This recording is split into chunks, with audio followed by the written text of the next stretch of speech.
ओम शांति। साकार मुरली 4 नवंबर 2023।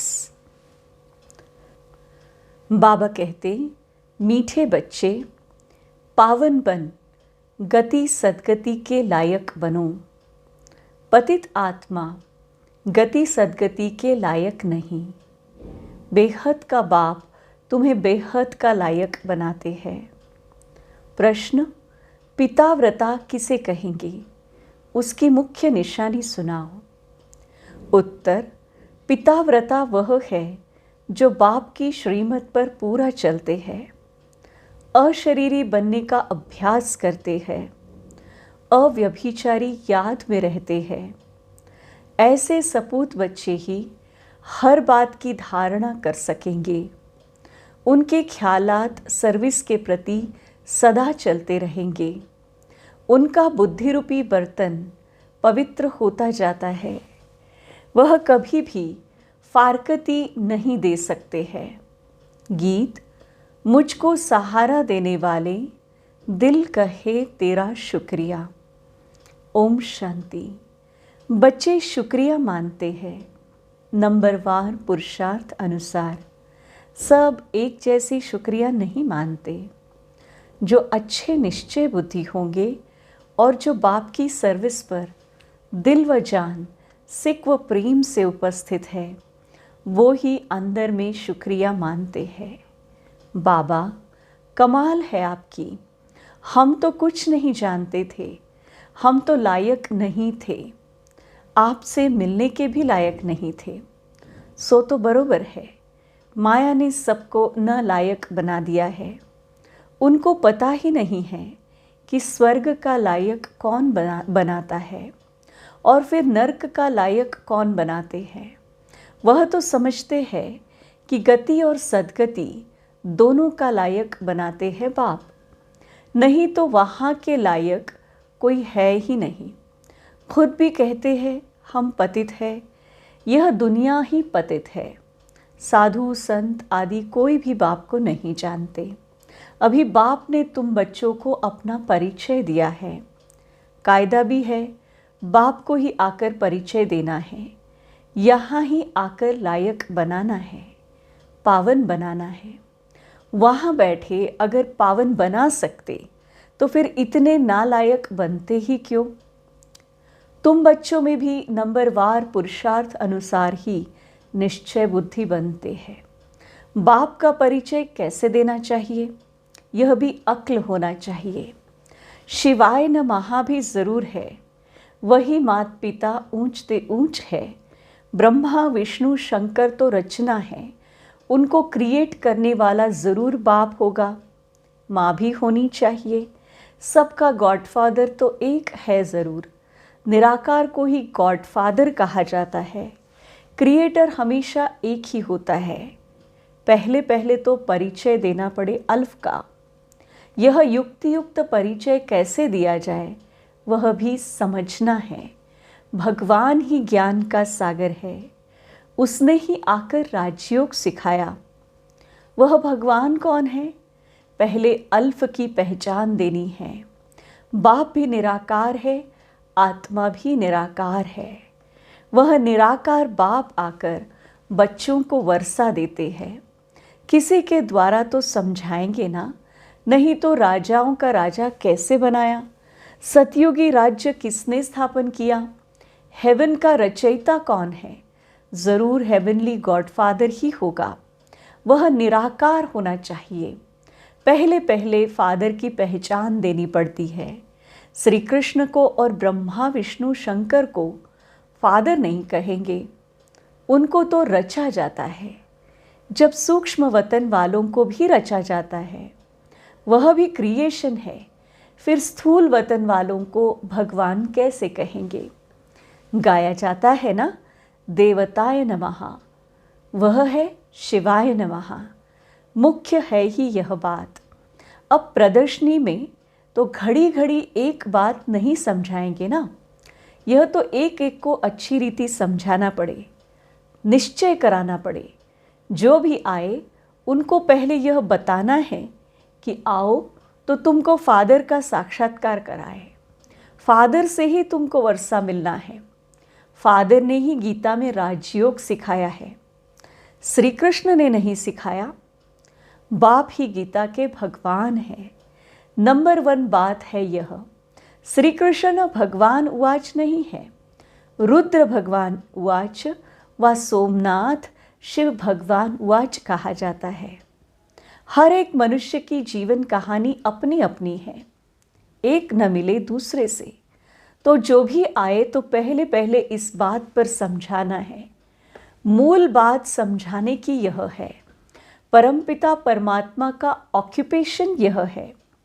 वह बाप है, यह बच्चा है। वह हेवनली गॉडफादर है, यह हेवनली प्रिंस है। यह बिल्कुल क्लियर कर समझाना है। मुख्य है गीता, उनके आधार पर ही और शास्त्र है। सर्वशास्त्रमय शिरोमणि भगवत गीता है।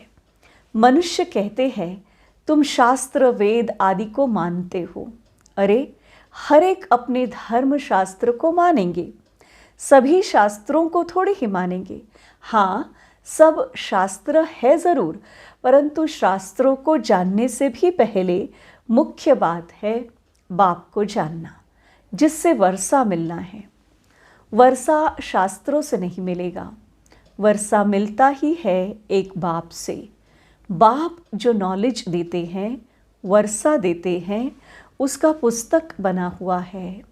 पहले पहले तो गीता को उठाना पड़े। गीता का भगवान कौन है, उसमें ही राजयोग की बात आती है। राजयोग ज़रूर नई दुनिया के लिए ही होगा। भगवान आकर पतित तो नहीं बनाएंगे, उनको तो पावन महाराजा बनाना है। पहले पहले बाप का परिचय दे और यह लिखाओ, बरोबर मैं निश्चय करता हूँ यह हमारा बाप है। पहले पहले समझाना है, शिवाय नमः, तुम मात पिता हम बालक तेरे। महिमा भी उस बाप की ही है। भगवान को भक्ति का फल भी यहाँ आकर देना है। भक्ति का फल क्या है, यह तुम समझ गए हो। जिसने बहुत भक्ति की है उनको ही फल मिलेगा। यह बातें कोई शास्त्रों में है नहीं।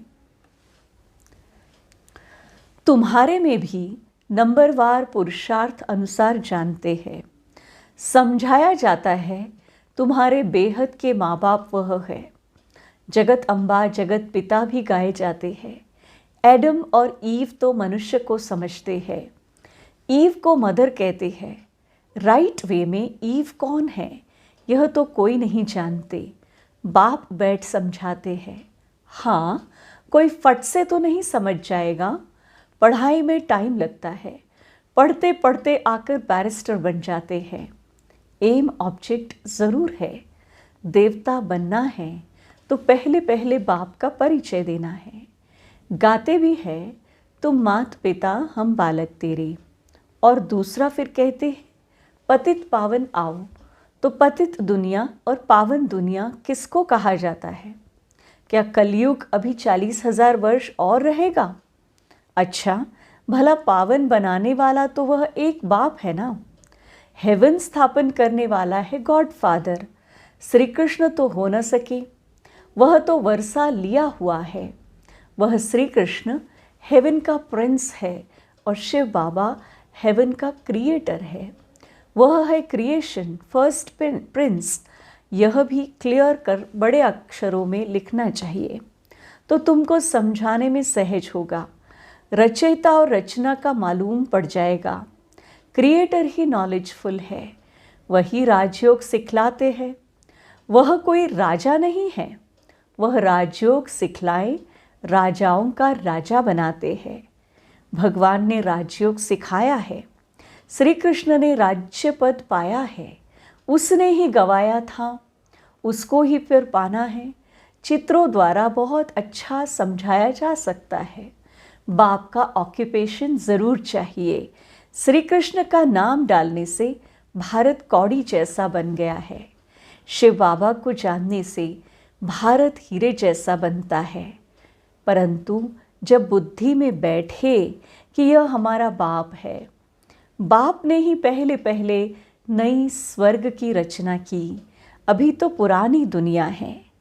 गीता में है राजयोग, वलायत वाले भी चाहते हैं राजयोग सीखे, गीता से ही सीखे हैं। अभी तुम जान गए हो, कोशिश करते हो औरों को भी समझाए कि फादर कौन है। वह सर्वव्यापी नहीं है। अगर सर्वव्यापी है तो फिर राजयोग कैसे सिखाएंगे? इस मिस्टेक पर खूब ख्याल चलना चाहिए। जो सर्विस पर तत्पर होंगे उनके ही ख्यालात चलेंगे। धारणा भी तब होगी जब बाप की श्रीमत पर चलेंगे। अशरीरी भव, मन मना भव होकर रहेंगे। पतिव्रता व पिताव्रता बने अथवा सपूत बच्चा बने। बाप फरमान करते हैं, जितना हो सके याद को बढ़ाते रहो। देह अभिमान में आने से तुम याद नहीं करते, न बुद्धि पवित्र होती है। शेरनी के दूध के लिए कहते हैं सोने का बर्तन चाहिए, इसमें भी पिताव्रता बर्तन चाहिए। अव्यभिचारी पिताव्रता बहुत थोड़े हैं, कोई तो बिल्कुल जानते नहीं, जैसे छोटे बच्चे हैं। बैठे भल यहाँ हैं परंतु कुछ भी समझते नहीं हैं। जैसे बच्चे को छोटेपन में ही शादी करा देते हैं ना, गोद में बच्चा लेकर शादी कराई जाती है। एक दो में दोस्त होते हैं, बहुत प्रेम होता है तो झट शादी करा देते हैं। तो यह भी ऐसे है, सगाई कर ली है परंतु समझते कुछ भी नहीं। हम मम्मा बाबा के बने हैं, उनसे वर्षा लेना है, कुछ भी नहीं जानते हैं। वंडर है ना। 5-6 वर्ष रहकर भी फिर बाप को अथवा पति को फारकती दे देते हैं। माया इतना तंग करती है। तो पहले पहले सुनाना चाहिए शिवाय नमः। ब्रह्मा विष्णु शंकर का भी रचयिता यह है, ज्ञान का सागर यह शिव है। तो अब क्या करना चाहिए? त्रिमूर्ति के बाजू में जगह पड़ी है, उस पर लिखना चाहिए कि शिव बाबा और श्री कृष्ण दोनों के ऑक्यूपेशन की अलग है। पहली बात यह, जब समझाओ तब कपाट खुले। और पढ़ाई है भविष्य के लिए। ऐसी पढ़ाई कोई होती नहीं, शास्त्रों से यह अनुभव नहीं हो सकता। तुम्हारी बुद्धि में है कि हम पढ़ते हैं सतयुग के लिए, स्कूल पूरा होगा और हमारा फाइनल पेपर होगा, जाकर राज्य करेंगे। गीता सुनाने वाले ऐसी बातें समझा नहीं सकते। पहले तो बाप को जानना है, बाप से वर्षा लेना है। बाप ही त्रिकालदर्शी है और कोई मनुष्य दुनिया में त्रिकालदर्शी नहीं है। वास्तव में जो पूज्य है वही फिर पुजारी बनते हैं। भक्ति भी तुमने की है और कोई नहीं जानते। जिन्होंने भक्ति की है वही पहले नंबर में ब्रह्मा, फिर ब्रह्मा मुख वंशावली है। आपे ही पूज्य भी यही बनते हैं। पहले नंबर में पूज्य ही पहले नंबर के पुजारी बने हैं, फिर पूज्य बनेंगे। भक्ति का फल भी पहले उन्हें मिलेगा। ब्राह्मण ही पढ़कर फिर देवता बनते हैं। यह कहाँ लिखा हुआ नहीं है। भीष्म पितामह आदि को मालूम तो पड़ा है ना कि इन्हों से ज्ञान बाण मरवाने वाला कोई और है। यह समझेंगे ज़रूर कि कोई ताकत है। अभी भी कहते हैं कोई ताकत है जो इन्हों को सिखाती है। बाप देखते हैं यह सब मेरे बच्चे हैं। इन आँखों से ही देखेंगे। जैसे पितृ श्राद्ध आदि खिलाते हैं तो आत्मा आती है और देखती है यह फलाने हैं। खाएगा तो आँखें आदि उनके जैसी बन जाएगी। टेम्पररी लोन लेते हैं। यह भारत में ही होता है। प्राचीन भारत में पहले पहले राधे कृष्ण हुए। उन्हों को जन्म देने वाले ऊंच नहीं गिने जाएंगे। वह तो कम पास हुए हैं ना। महिमा शुरू होती है श्री कृष्ण से। राधे कृष्ण दोनों अपनी अपनी राजधानी में आते हैं। उन्हों के माँ बाप से बच्चे का नाम जास्ती है। कितनी वंडरफुल बातें हैं। गुप्त खुशी रहती है। बाप कहते हैं मैं साधारण तन में आता हूँ। कितनी वंडरफुल बातें हैं। गुप्त खुशी रहती है। बाप कहते हैं मैं साधारण तन में ही आता हूँ। इतना माताओं का झुंड संभालना है, इसलिए साधारण तन लिया है जिससे खर्चा चलता रहा। शिव बाबा का भंडारा है, भोला भंडारी, अविनाशी ज्ञान रत्नों का भी है। और फिर अडॉप्टेड बच्चे हैं, उन्हों की भी संभाल होती आती है। यह तो बच्चे ही जाने। पहले पहले जब शुरू करो तो बोलो शिव भगवान उवाच। वह सबका रचयिता है। फिर श्री कृष्ण को ज्ञान सागर गॉडफादर कैसे कह सकते। लिखत ऐसी क्लियर हो जो पढ़ने से अच्छी रीति बुद्धि में बैठे। कोई को तो 2-3 वर्ष लगते हैं समझने में। भगवान को आकर भक्ति का फल देना है। ब्रह्मा द्वारा बाप ने यज्ञ रचा, ब्राह्मणों को पढ़ाया, ब्राह्मण से देवता बनाया, फिर नीचे आना ही है। बड़ी अच्छी समझानी है। पहले यह सिद्ध कर बताना है। श्री कृष्ण हेवनली प्रिंस है, हेवनली गॉड फादर नहीं है। सर्वव्यापी के ज्ञान से बिल्कुल ही तमोप्रधान बन गए हैं। जिसने बादशाही दी उनको भूल गए। कल्प कल्प बाबा राज्य देते हैं और हम फिर बाबा को भूल जाते हैं। बड़ा वंडर लगता है। सारा दिन खुशी में नाचना चाहिए। बाबा हमको विश्व का मालिक बनाते हैं। अच्छा, मीठे मीठे सिकी लधे बच्चों प्रति माता पिता बाप दादा का याद प्यार और गुड मॉर्निंग। रूहानी बाप की रूहानी बच्चों को नमस्ते। हम रूहानी बच्चों की रूहानी माता पिता बाप दादा को याद प्यार गुड मॉर्निंग और नमस्ते। धारणा के लिए मुख्य सार है। पहला, अव्यभिचारी पिताव्रता हो रहना है। याद को बढ़ाते बुद्धि को पवित्र बनाना है। दूसरा, बाप का युक्तियुक्त परिचय देने की विधि निकालनी है। विचार सागर मंथन कर अलफ को सिद्ध करना है। निश्चय बुद्धि बन सेवा करनी है। वरदान, स्व परिवर्तन द्वारा विश्व परिवर्तन के निमित्त बनने वाले श्रेष्ठ सेवाधारी भव। आप बच्चों ने स्व परिवर्तन से विश्व परिवर्तन करने का कॉन्ट्रैक्ट लिया है। स्व परिवर्तन ही विश्व परिवर्तन का आधार है। बिना स्व परिवर्तन के कोई भी आत्मा प्रति कितनी भी मेहनत करो परिवर्तन नहीं हो सकता। क्योंकि आजकल के समय में सिर्फ सुनने से नहीं बदलते, लेकिन देखने से बदलते हैं। कई बंधन डालने वाले भी जीवन का परिवर्तन देखकर बदल जाते हैं। तो करके दिखाना, बदल कर दिखाना ही श्रेष्ठ सेवाधारी बनना है। स्लोगन, समय, संकल्प और बोल की एनर्जी को वेस्ट से बेस्ट में चेंज कर दो तो शक्तिशाली बन जाएंगे। समय, संकल्प और बोल की एनर्जी को वेस्ट से बेस्ट में चेंज कर दो तो शक्तिशाली बन जाएंगे। ओम शांति।